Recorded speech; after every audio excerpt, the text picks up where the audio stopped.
When my sister was happy, I felt light-hearted. Outwardly feigning ignorance, in private I was humming songs. I am not a good singer. To be frank, I'm more of a painter. However, under such circumstances, I simply couldn't help but sing to bless my sister. Any boy with a sister would agree. Although to all appearances he has no interest in her marital state, at heart, how much loving care he harbors for her welfare. It is New Year's Day again. We rural folks don't normally celebrate New Year's Day. We regard it as a city dwellers' festival. We celebrate only the Spring Festival, a special day that we mark by eating special foods. Yet today, as other households in the village pay no attention and serve their simple everyday food, our family, like a household of city dwellers, prepares for this foreign festival. In fact, it is Sister who wanted to celebrate New Year's Day. Sister has been in charge of the family affairs since Mama died. Papa never intervenes. As usual, he said nothing and went to the mountain after daybreak to chop firewood. I know Sister is happy. Yesterday she received a letter from Li Min. However, I still silently wonder, aren't you making too much of this, Sister? Isn't it going too far to feast on a meal of jiaozi? Just for receiving a letter from Li Min? Don't you know there isn't much flour left in the vat?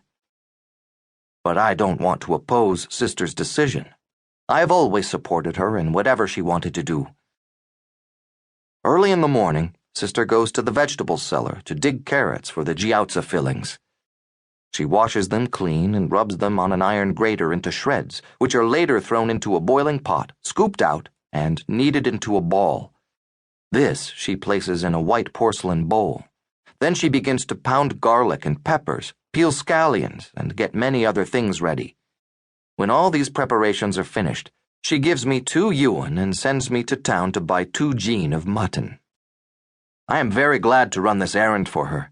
With the plastic bag in my hand, I set out at once. No sooner have I rushed out the door than Sister runs out after me.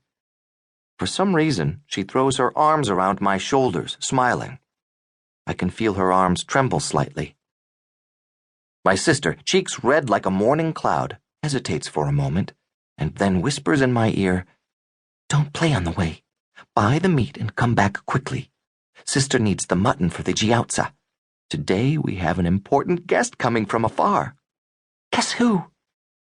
It's Gao Li Min, the cadre who once lived and worked in our village. He came back to our province last month and is now doing his internship in a local factory. He said in yesterday's letter that he would return to our village. I feel a fiery passion transferred to my body from the arms of my sister. I look up and see shining tears in her eyes. Not until this moment do I notice that my sister has had her hair cut, and that she is so beautiful with her neck white as snow, her face pink as a peach blossom, and her hair black as pitch, like a nymph who has just stepped down from a picture. I am so astounded that I'm unable to say a word. Nodding to her, I dart toward the town. At last I understand why Sister wants to make jiaozi today. Once, on the Dragon Boat Festival, I saw her get out the dates and glutinous rice for making jiaozi. And on the Double Sixth Festival, she prepared ground buckwheat to dry in the sun for making liang fan, and the shelled peanuts, sunflower seeds, and the like to winnow in the wind. She wouldn't let me touch these precious treats in normal times. It turns out that she has kept them for Li Min. The sky is overcast, and there are snowflakes drifting in the air. The snow, which must have started some time ago, cascades down heavily as I head for the town. Silence reigns over the fields. Not a sound can be heard, except for the quiet rustling of the snow. A few distant mountain tops, looming in the mist, begin to turn white. In the snow, I run, dance, and shout like a little lunatic.